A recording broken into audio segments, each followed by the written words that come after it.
Привет всем!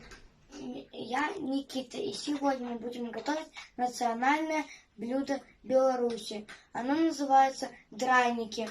Для этого нам понадобится картошка, лук, одно яйцо и мука. Сначала мы натрем картофель и лук. Натрем картошку.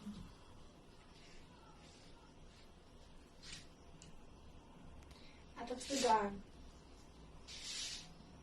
Сейчас мы берем тарелку, яйцо и нож и взбиваем.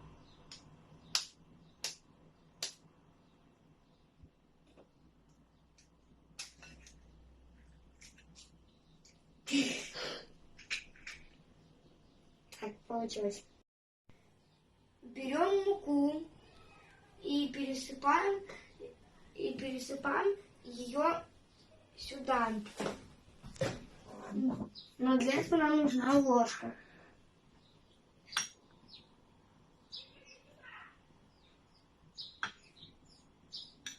Надо высыпать всю.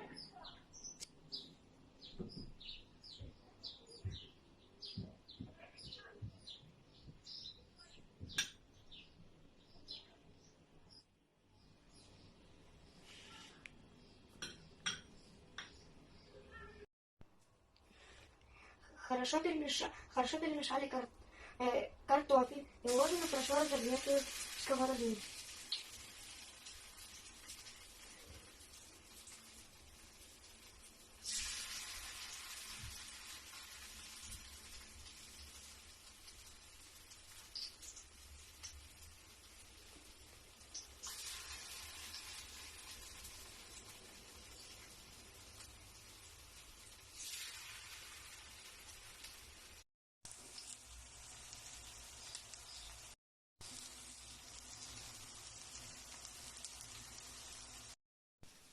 Драники готовы. Приятного аппетита!